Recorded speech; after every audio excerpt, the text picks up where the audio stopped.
My family cut me out of the wedding without giving me any explanation. I didn't argue, I didn't cry, I didn't text. I used the date to travel instead. 3 weeks later, when everything fell apart, my mother sent me 47 messages in a row asking me to do something. The text came on a Tuesday afternoon, sandwiched between a work email and a grocery reminder. Isa. We had to make some tough cuts on the guest list. Hope you understand. Love you. I read it 3 times, then a 4th. Not because I didn't understand the words, but because I kept waiting for the part where Camilla explained herself. A second message, a phone call. Something. Nothing came. I set my phone face down on the kitchen counter and stood there for a moment, staring at the cabinet above the sink. The one with the loose hinge I'd fixed for her twice, in her old apartment. The one I helped her move into, and then helped her move out of, 18 months later, when things with her ex fell apart and she needed somewhere to land. She'd landed at my place, for 4 months. I picked the phone back up and read the message again. Tough cuts. Like I was a budget line. Like 10 years of showing up, for the breakups, the job losses, the 2 a.m. panic attacks, the rent I covered twice without being asked, had been reviewed, assessed, and found unnecessary. I called my mother. She picked up on the second ring, which meant she already knew. Isa, she said before I could speak. The way she said it, stretched out, tired, preemptive, told me everything. Mom, did you know about this? A pause. It's just a wedding, love. These things happen. Guest lists get complicated. She invited 140 people. Weddings are expensive. I'm her sister. I know. She made a soft sound, somewhere between a sigh and a dismissal. But you know how Camilla gets when she's planning something. She's overwhelmed. Don't take it personally. Don't take it personally. I almost laughed. I had taken exactly nothing personally for the better part of a decade. I had absorbed, forgiven, adjusted, and shown up again. I had been the person Camilla called at midnight when Raphael forgot their anniversary. I had been the person my mother called when my father's temper made the holidays unbearable. I had been the one who held things together so quietly that apparently no one had noticed I was doing it. She could have called me, I said. She sent a text. She's busy, Isa. Try to be understanding. And there it was, the phrase that had shaped most of my adult life. Try to be understanding. As if understanding were a resource I had in infinite supply, and the only question was whether I was generous enough to spend it. I have to go, I said. Don't make a big deal out of this. I hung up. I stood in the kitchen for another minute, maybe 2. The refrigerator hummed. A car passed outside. I noticed, with some detachment, that I wasn't crying. I thought I might. But what I actually felt was something quieter and more final than sadness. I felt like a door closing. Not in anger, not in the dramatic, slamming way my family would have expected from me. Just a slow, certain click, the kind that locks from the inside. I opened my laptop. I wasn't sure what I was looking for at first. I think part of me just needed something to do with my hands. But within minutes, I was on a travel site, scrolling through resorts, and somewhere between the 3rd and 4th page, I stopped pretending I was just browsing. Camilla's wedding was in 3 weeks. I had already requested the days off work, days I could now use however I wanted. A resort in the Caribbean appeared on my screen. Private balcony, ocean view, spa included. The kind of place I'd bookmarked a dozen times over the years and always closed without booking because the timing wasn't right, or the price felt indulgent, or someone needed something. No one needed anything from me right now. I clicked on it. I read the description slowly. Floor-to-ceiling windows, a pool that seemed to dissolve into the sea, room service until midnight, a personal concierge. I looked at the price for a full week. I thought about Camilla's text. Tough cuts. I booked 2 weeks. Business class, window seat. A spa appointment scheduled for the day of arrival. I added a dinner reservation for the night of the wedding, the kind of restaurant where they light candles on the table and the menu doesn't have prices. When the confirmation email arrived, I exhaled for what felt like the first time all day. I wasn't running away. I want to be clear about that. I wasn't falling apart, wasn't punishing anyone, wasn't making a scene. I was simply redirecting. They had made their plans. I was making mine. I went to my bedroom and opened the suitcase on the top shelf of the closet. The big one. The nice one I'd bought for a trip I never ended up taking. I laid it open on the bed and started folding things into it. Light dresses, sandals, a hat I'd bought 2 summers ago and worn exactly once. My phone buzzed on the nightstand. A message from Camilla. Hope there are no hard feelings. You know how weddings are. I looked at it for a moment. Then I put the phone in my bag, zipped the suitcase halfway, and went to make dinner. There were no hard feelings. There was just me, a packed bag, and 2 weeks in the Caribbean with my name on them. Some things take care of themselves. The airport was busy for a Wednesday morning. I moved through it slowly, deliberately, with the particular calm of someone who has nowhere to be except exactly where they're going.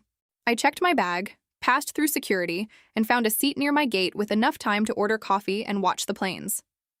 My phone had been quiet since the night before. I'd turned off notifications for the family group chat, a chat that had been running for 3 years and that I now realized I had never once muted, not even during the months when it pinged 40 times a day with forwarded videos and opinions about things no one had asked about. Small freedoms. I was on my second coffee when Letitia called. Letitia was my cousin on my mother's side, the only one in the extended family I trusted with anything real. She didn't take sides so much as she observed, and she had the rare quality of being honest without being cruel. "You're actually going," she said when I picked up. "Boarding in an hour." A pause. "Good." Another pause. "Camilla asked me if I'd talk to you." "What did you say?" "That I hadn't." She let that sit. Which was true at the time. And now? Now I'm saying good for you. And also, your mother has called me twice this morning. I watched a plane push back from the gate across the terminal. Slow, indifferent, committed to its direction. What does she want? She wants someone to talk you out of it, I think. She didn't say that directly. She said she was worried about you. I'm fine. I know, I told her that. Letitia's voice shifted, quieter.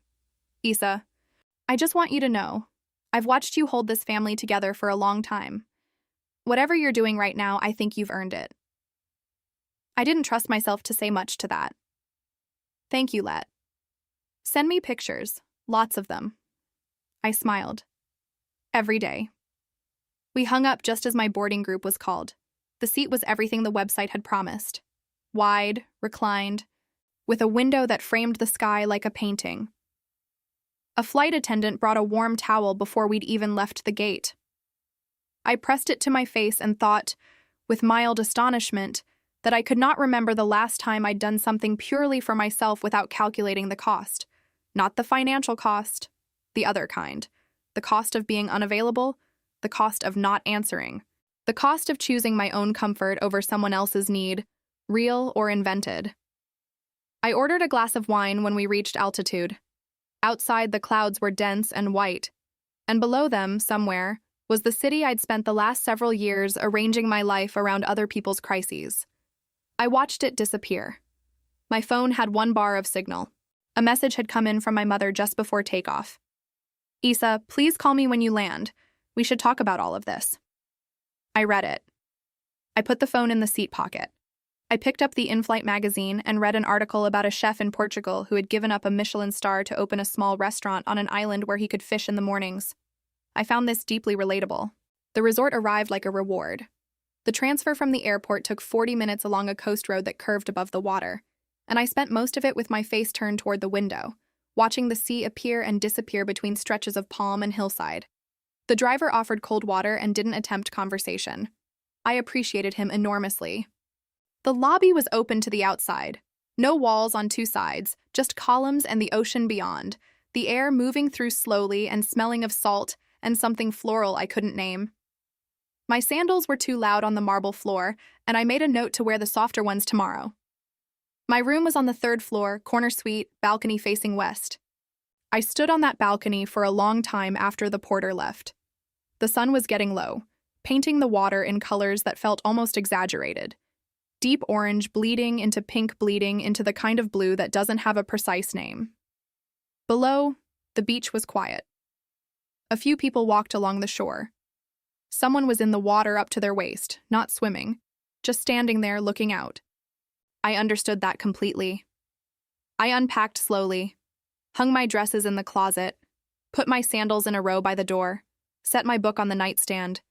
These were small acts, but they felt significant. The act of settling somewhere, of arranging a space as if it belonged to you, even temporarily. My phone buzzed. Camilla this time.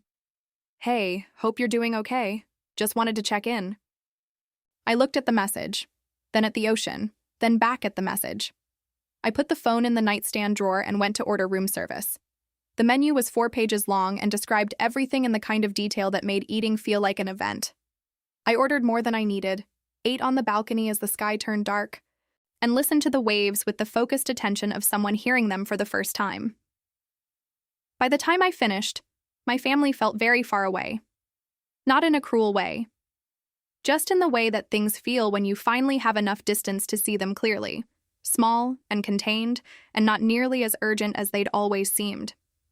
I left the room service tray outside the door, brushed my teeth, and got into a bed with sheets so crisp they made a sound when I pulled them back. I slept for 9 hours without once waking up. The wedding was in 11 days. I had plans to be nowhere near it. The morning of Camila's wedding, I woke up before the alarm I hadn't set. The room was full of soft light. The balcony doors had been left open an inch overnight, and the curtains moved slowly in the breeze, back and forth, like something breathing. I lay still for a moment, aware of the date in a distant, almost academic way. The way you're aware of a meeting you're no longer attending. I ordered breakfast to the room. While I waited, I stood on the balcony in the robe the resort provided. Thick, white, the kind that makes you feel like a person of consequence, and watched the water. The sea was calm that morning, flat in a way that made it look like polished glass, the early light sitting on top of it in long, pale strips. Somewhere back home, I knew, the morning would look nothing like this. Camilla would be awake early, probably hadn't slept well. There would be hair appointments and makeup artists, and someone running late and someone else who'd forgotten something, and my mother moving through all of it with the particular intensity she reserved for events she'd decided were important. My father would be somewhere nearby, quiet and slightly lost, doing whatever he was told. I had played a role in mornings like that for as long as I could remember. The one who arrived early. The one who solved the problem no one else had thought to anticipate. The one who absorbed the tension so the main event could proceed without visible friction. Not today.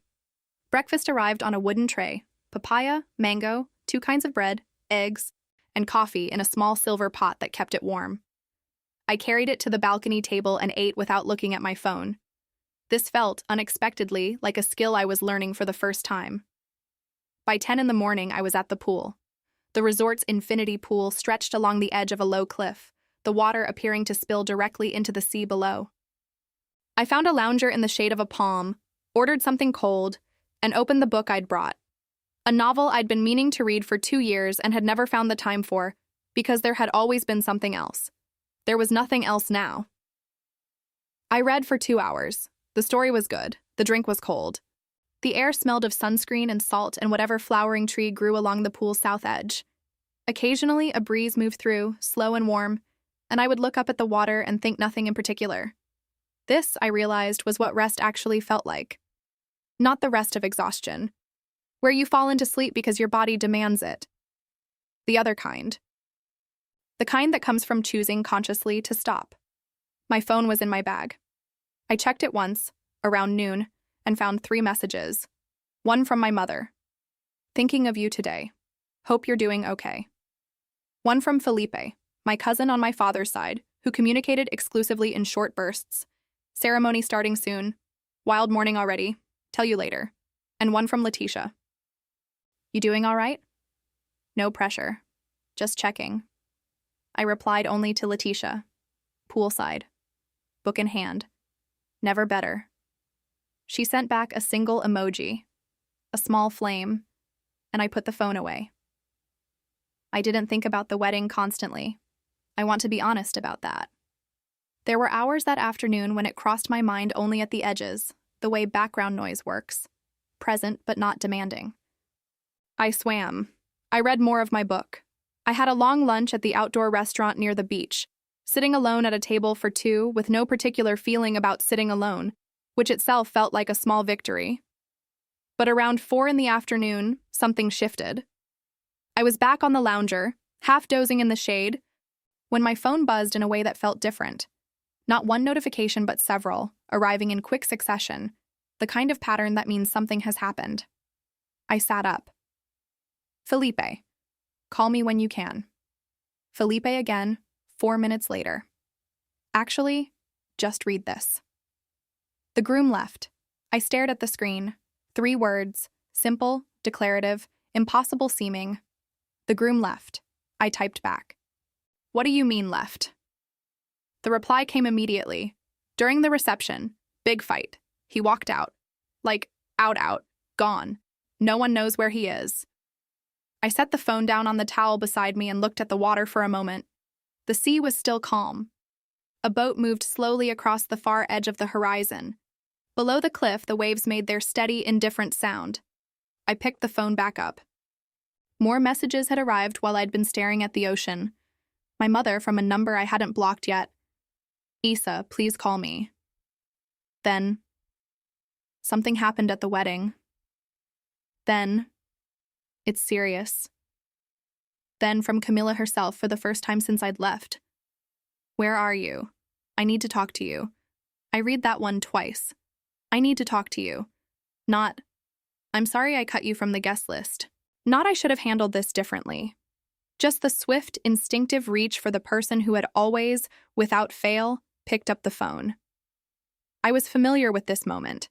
I had lived inside it dozens of times. The call that came when things went wrong. The assumption that I would be available, willing, and ready to help reassemble whatever had fallen apart. It had always felt, on some level, like being needed. I had mistaken that feeling for a long time for something it wasn't. I put the phone face down on the towel. Then I stood up, walked to the edge of the pool, and slipped into the water. It was the perfect temperature, cool enough to feel like relief, warm enough not to shock. I swam to the far end slowly, turned, swam back. The water was very clear. I could see my shadow moving along the pale tiles beneath me. When I climbed out, I dried my hands, picked up my phone, and opened the camera. I took a picture of the pool. The sea beyond it. The late afternoon light sitting across the water in long gold ribbons. I sent it to Letitia with no caption. She replied in seconds. Oh my God, I have so much to tell you. Are you ready? I wrapped the towel around my shoulders, settled back into the lounger, and typed, Tell me everything. Letitia called instead of texting. She did that when the information was too good to type, when the story needed her voice, her pauses, the small sounds she made when something was particularly unbelievable. I'd known her long enough to recognize the difference between a typing situation and a calling situation. This was very much a calling situation. I picked up on the second ring. Okay, she said, without preamble. I need you to know that I am telling you this with great personal joy and absolutely no guilt whatsoever. I pulled the towel tighter around my shoulders. Go. So the ceremony itself was fine, apparently. Fine. Everyone seated, flowers everywhere, Camilla looking, and I quote Aunt Lucia, like a princess. The first 2 hours of the reception, also fine. Dinner, speeches, first dance, all of it. And then? And then, Leticia said, and I could hear her settling in. Apparently, Camilla pulled Raphael aside during the cocktail hour, into one of the side rooms. No one knows exactly what was said. The story changes depending on who you ask. But whatever it was loud enough that one of the waitstaff heard it through the door. What happened?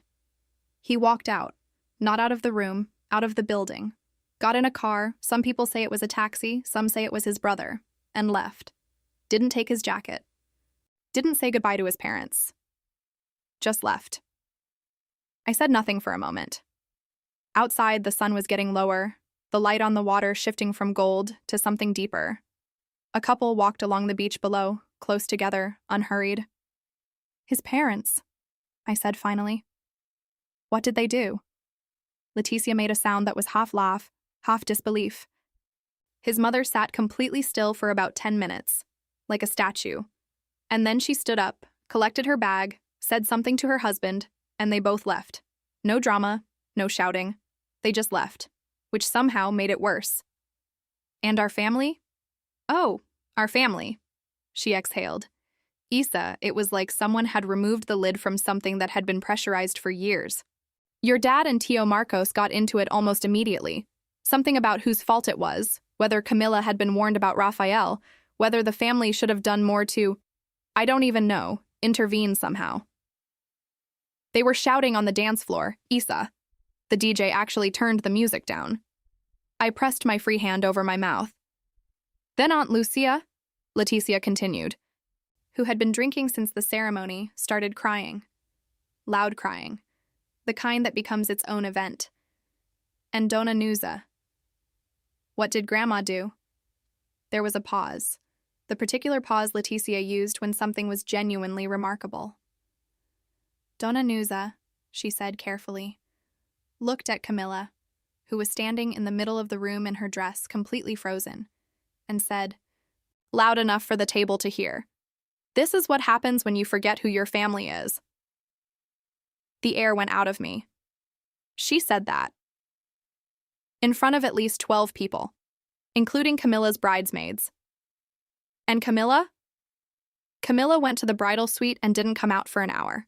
Someone said she threw a centerpiece. Someone else said it was a champagne glass. Probably both. I stood up slowly and walked to the edge of the balcony railing, looking down at the beach. The couple who had been walking were sitting now, close to the water, watching the waves. I said, can I ask you something? Of course. If I had been there, if I'd been invited, if I'd been in that room, what do you think would have happened? A long pause. Leticia was honest in the way that required thought. I think, she said slowly, that at some point during the night, someone would have found you, pulled you aside, asked you to talk to Camilla, or talk to Rafael, or talk to your dad, or just be somewhere, doing something, holding something together. And I think you would have done it, because you always do. Yes, and none of it would have been your problem. No. But you would have made it yours. We were both quiet for a moment. Below, the waves came in and went out. The sky was almost pink now, the kind of pink that only happens for about 20 minutes before it deepens into something else and disappears. My mother has messaged me 11 times, I said. I know, she called me too. What did she say? She said she was worried about you. Then she said she thought if you'd been there you could have helped. Then she said, and this is the part I want you to really hear, she said maybe Camilla should call you because you were always the one who knew how to handle Rafael. I laughed. It came out sharper than I intended. Of course. Issa. I know. You're not responsible for this. I know that. I just want to make sure you actually know it, not just intellectually. I thought about it for a moment. The question deserved a real answer. I'm standing on a balcony overlooking the Caribbean, I said. The sun is setting. I have dinner in an hour at a restaurant on the beach. I have not cried once since I landed. I have not rehearsed a single conversation or calculated how to manage anyone's feelings. I paused. I think I actually know it. Leticia exhaled. Good. How's Camilla now? Still in the suite, last I heard. Your mom is with her. Your dad went home early. Dona Noza is being driven back by Tio Marcos, who is not speaking to your dad. And Rafael? Still no word. I nodded slowly, though there was no one to see it. Okay, I said. Okay? Okay, as in, noted. Thank you for telling me. I mean that. You're welcome. Now I'm going to go get ready for dinner. Leticia laughed, a real one, warm and uncomplicated. Send me a picture of the food. Every course. We hung up. I stood there for another minute, the phone in my hand, the breeze moving through slowly. Somewhere across the water, the sun was almost gone, leaving behind only the memory of its color. My family was in pieces. I had not caused it. I had not prevented it. I was not going to fix it. I went inside to get dressed. The messages arrived in waves. That was the pattern I noticed over the following 2 days. Not a constant stream, but surges. As if the family had agreed on intervals without realizing it. A cluster in the morning, another around midday, a final push in the evenings when people had run out of other things to do and turned back to their phones. I read most of them. I replied to none. This was not cruelty. I want to be clear about that. I had thought, in the early days of the trip, that ignoring them might feel cruel, that some residual part of me would flinch at the sight of unanswered messages and feel the old pull toward resolution, toward smoothing, toward being available. But what I actually felt, reading them, was something closer to clarity. My mother, across 47 messages over 3 days, moved through several distinct phases. The first phase was information. Isa, something happened at the wedding. Call me when you can. Neutral, surface level, the tone of someone who hasn't yet decided how much to reveal. The second phase was urgency. This is serious. Camilla needs support right now. The family needs to come together. The familiar language of crisis, which in my family had always functioned as a summons. The third phase, and this was the one I found most instructive, was reframing. I know you're upset about the invitation, but this is bigger than that now. We need to move past it.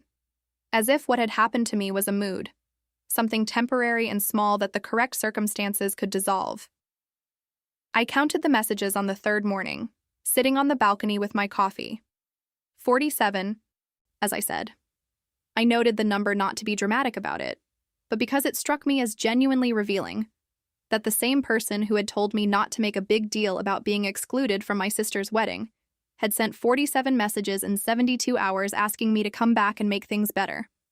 I took a screenshot of the notification count and sent it to Leticia. She replied, I can't. On the 4th day after the wedding, Camilla wrote to me directly. Not through my mother, not through a cousin, not through an indirect message relayed by someone who thought they were helping. She wrote to me herself, and the message was long. Longer than anything she'd sent me in years. I won't reproduce all of it. But the shape of it was this. She was devastated. Raphael had not returned her calls. The family was fractured in ways that felt, she said, irreparable. She had barely left the apartment. She couldn't stop replaying the night. And then near the end, this. I know I hurt you with the guest list. I think I told myself you'd understand because you always understand. I think I took that for granted. I'm sorry. I read it twice. The apology was real. I believed that. Camilla had a gift for sincerity when she was suffering, when the usual armor of busyness and self-focus had been stripped away and she was left with something more honest. I had seen it before, after previous crises, and it always moved me. What was different now was what happened after I felt that. In the past, the sequence had been automatic. She expresses pain. I feel it. I respond. I show up. The distance closes. We continue.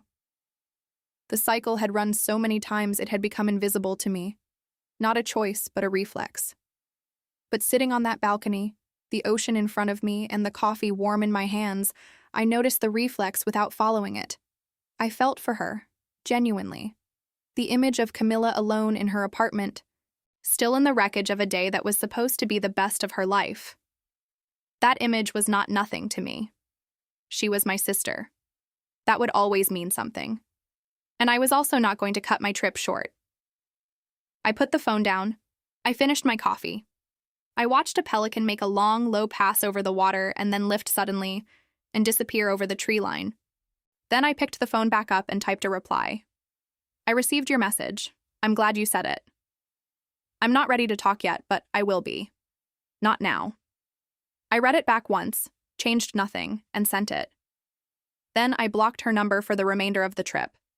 Not out of anger. Out of a need for the silence to continue a little longer. To let the thing that had started happening inside me keep happening without interruption. There would be time for conversations, for the long, difficult work of renegotiating what our relationship looked like now. But that time was not this week. This week was mine. I extended the trip that afternoon. The decision took about 4 minutes. I called the resort, extended by 5 days, and rebooked my return flight. The cost was significant, and I paid it without deliberating, which itself felt like a new muscle I was learning to use. Leticia's response when I told her, honestly, iconic. My mother's response, relayed through Leticia since I had her on limited contact, silence. Then, apparently, a long exhale. Then the word unbelievable directed at no one in particular. I found this satisfying in a way I didn't feel the need to apologize for. The extra days settled into a rhythm that felt, by the end, almost natural. I woke without urgency, ate slowly, read the novel I'd brought, and then a second one I bought from the small shop near the lobby. I had a long conversation with a woman I met at the beach bar, a retired teacher from the south of the country, traveling alone for the first time in 30 years. And we talked for 2 hours about nothing in particular, and it was one of the better conversations I'd had in recent memory. I swam every day. I stopped checking the time. One evening, watching the sun go down from the beach with a glass of wine, I tried to locate the feeling I'd expected to have by now. The guilt, the doubt, the creeping sense that I'd done something wrong by choosing this. I looked for it carefully, the way you check your pockets for something you're certain you packed. It wasn't there. What was there instead was quieter and harder to name. Something like the feeling of a long-held breath, finally released. Something like the recognition of a self I'd been neglecting for so long I'd almost forgotten she existed. She liked the ocean. She liked mornings with no agenda. She liked conversations that had no stakes and books read in the shade and meals eaten without rushing. She had been waiting, it turned out, for a very long time. I raised my glass toward the horizon. Nobody was watching. It didn't matter. I flew home on a Sunday morning. The airport was quieter than it had been on the way out. Or maybe I was just moving through it differently. Less guarded, less braced. I checked my bag, found my gate, ordered coffee, and sat watching the planes with the particular ease of someone who had, somewhere over the past few weeks, stopped rehearsing. The flight was smooth. I read. I slept for an hour somewhere over the ocean. When I woke, the clouds below were dense and white, and the light through the window was the flat, pale kind that means you're almost home. I thought about what I was returning to. Not with dread exactly, but with the sober awareness of someone who has been away long enough to know that distance doesn't resolve things, it only clarifies them. The conversations were still waiting. The family was still fractured. Camilla was still somewhere in her apartment, living inside the ruins of a day that had not gone the way she'd planned. None of that had changed. What had changed was me. Or rather, what had changed was my understanding of what I was willing to carry. Leticia picked me up from the airport. She was leaning against her car when I came through the arrivals door, arms crossed, sunglasses on, with the expression of someone who had been waiting to deliver a full debrief and had been practicing restraint for days. We hugged. She held on for a moment longer than usual. "You look different," she said, pulling back and studying my face. "Different how?" "Less tired." She considered it. "No, that's not quite it. Less prepared. Like you're not ready for a fight you're not having." I thought about that. That might be the most accurate thing anyone said to me in years. She laughed and took my bag. In the car, she told me what I'd missed. The family had, predictably, attempted a gathering at my mother's house the week before, the discussion she'd been threatening via message. Leticia had gone, partly out of obligation, and partly, I suspected, to observe and report back. "How was it?" I asked. "Instructive." She merged onto the highway. "Your mother spent about 20 minutes talking about how you needed to come home and help the family move forward. Your father, and this surprised me, said that maybe the family should focus on why you left in the first place." I looked over at her. "He said that." "He did. Your mother did not receive it well." Leticia paused. Donna Noza, who apparently insisted on attending despite having a bad knee and no one asking her to come, said, and I'm quoting directly, "Isabella is the only one in this family with any sense, and we have spent 20 years taking advantage of it." The car was quiet for a moment. Grandma said that, out loud, at the table, while eating a pastel. Leticia glanced at me. She then asked if anyone had actually apologized to you. Not expressed concern. Not asked you to come back and fix things. Actually apologized. What was the answer? The silence was your answer. I turned back to the window. The city was coming into view now. Familiar skyline, familiar roads, the particular texture of a place that has been yours for a long time. It looked the same as it always had. I felt, looking at it, something I hadn't expected. Not resistance, but curiosity. I was interested for the first time in years in what came next. I called my mother 2 days after I got back. I had thought about waiting longer, but I found I didn't need to.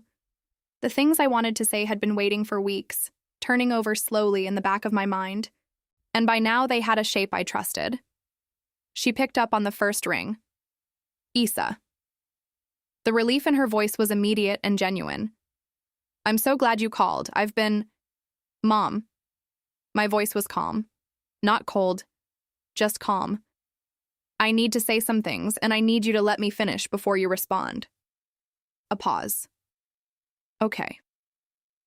I was cut from my sister's wedding by text message. When I called you, you told me not to make a big deal out of it. You didn't acknowledge that it was hurtful. You didn't call Camilla and ask her to reconsider. You asked me to absorb it and move on, the way you've always asked me to absorb things and move on. Silence on the other end. I went on that trip because I needed to, not to punish anyone, not to make a point, because for the first time in a long time, I chose myself instead of managing everyone else's discomfort. And when the wedding fell apart, the first instinct in this family was not to ask if I was okay, but to figure out how I could help fix it. Isa, I know you didn't mean it badly, I said. That's actually the part that matters most to me. I don't think you meant any of it badly. I think it became invisible.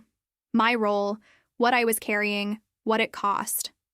I think it stopped looking like a choice anyone was making and started looking like just the way things were.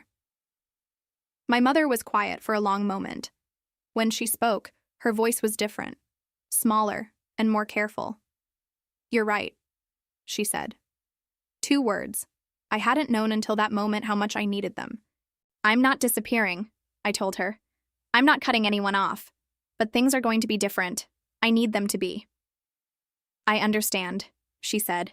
And then, I'm sorry, Isa. I mean that. We talked for another 20 minutes. Real talking, the kind that moves slowly and doesn't try to resolve everything at once. When we hung up, I sat for a while in the quiet of my apartment. The afternoon light coming through the window at a low angle, casting long shapes across the floor. I spoke to Camilla 3 weeks later. We met for coffee, neutral ground, a place neither of us had history with. She looked tired in the way that grief makes people tired, not just physically, but around the eyes, something dimmed. Raphael had not come back. The situation was, as she put it, still unresolved, which I understood to mean she was still hoping. She apologized again, in person this time, which was harder for her, and I respected the difficulty. I accepted it, genuinely. I don't want to pretend the last few years didn't happen, I said, but I don't want to end here either. Neither do I, she said. It wasn't a resolution. It was the beginning of one, which is different, slower, less satisfying, more real. We finished our coffee. We hugged outside on the pavement. She walked one way, I walked the other. On the way home, I stopped at a small park I'd been walking past for 6 years without ever sitting in. I found a bench near a fountain and sat in the afternoon sun for half an hour, doing nothing in particular. I thought about the balcony at the resort, the way the waves had sounded at night, the pelican I'd watched disappear over the tree line, the retired teacher at the beach bar who had laughed and said, "You can't keep giving people the best of you and wonder why you have nothing left." I hadn't written it down. I hadn't needed to. The fountain made its steady sound. Someone nearby was walking a dog with enormous ears. The light was pleasant, unhurried, the kind that has no agenda. I stayed until I was ready to leave. Then I went home.